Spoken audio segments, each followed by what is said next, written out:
Troponin एक तरह का ब्लड टेस्ट है जो आपके ब्लड में ट्रोपोनिन आई या ट्रोपोनिन टी प्रोटीन के लेवल को चेक करता है। डॉक्टर इसे तब कराते हैं जब डॉक्टर को लगता है कि पेशेंट को हार्ट अटैक आया है या फिर हार्ट की कोई प्रॉब्लम दिखती है। ट्रोपोनिन होता क्या है? ट्रोपोनिन एक तरह का प्रोटीन होता है जो आपके हार्ट के मसल में प्रेजेंट होता है। जब भी किसी कारण से हार्ट मसल्स डैमेज होती है तो ये प्रोटीन आपके ब्लड स्ट्रीम में आ जाता है। अगर हार्ट मसल डैमेज नहीं होती है तो ये प्रोटीन ब्लड में डिटेक्ट नहीं होता है। तो अगर आपके ब्लड में ट्रोपोनिन प्रोटीन डिटेक्ट हो रहा है, इसका मतलब है कि हार्ट मसल कहीं ना कहीं डैमेज हुआ है। लेकिन ये तुरंत ब्लड स्ट्रीम में नहीं आता है, इसको आने में 2 से 4 घंटे लग जाते हैं। तो अगर हार्ट अटैक के तुरंत बाद आप पेशेंट की जांच कराते हैं तो हो सकता है कि ये रिपोर्ट निगेटिव भी आए। 24 से 48 घंटे में ये मैक्सिमम होता है और हार्ट अटैक के बाद 10 से 14 दिन तक ये ब्लड में रहता है। ट्रोपोनिन प्रोटीन कितने तरह के होते हैं? ये 3 तरह के होते हैं, ट्रोपोनिन सी, ट्रोपोनिन टी और ट्रोपोनिन आई।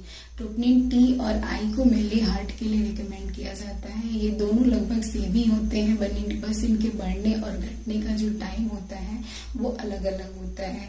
ट्रोपोनिन टी की नॉर्मल वैल्यू 0.03 नैनोग्राम पर ml होती है और ट्रोपोनिन आई की नॉर्मल वैल्यू 0.01 नैनोग्राम पर ml होती है। इस टेस्ट को किया कैसे जाता है? तो ये सिंपल सा ब्लड टेस्ट है। इसमें आपकी वेन से ब्लड को कनेक्ट किया जाता है और टेस्ट के लिए भेज दिया जाता है।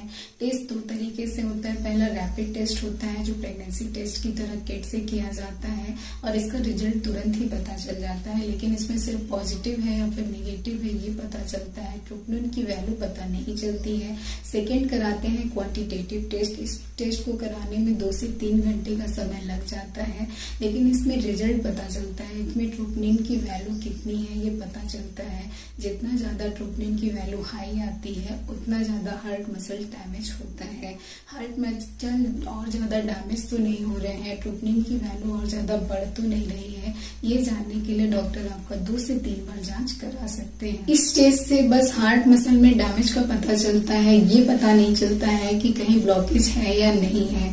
लास्ट की क्या हार्ट अटैक की डायग्नोसिस के लिए यही टेस्ट काफी है? तो ऐसा नहीं है। डॉक्टर साथ में आपका फिजिकल एग्जामिनेशन और भी फैक्टर्स हैं जो देखते हैं, और जैसे आपका डॉक्टर ईसीजी भेजते हैं, इको भेजते हैं, अदर कार्डियक बायोमार्कर्स जैसे एलडीएच, मायोग्लोबिन ये कराते हैं।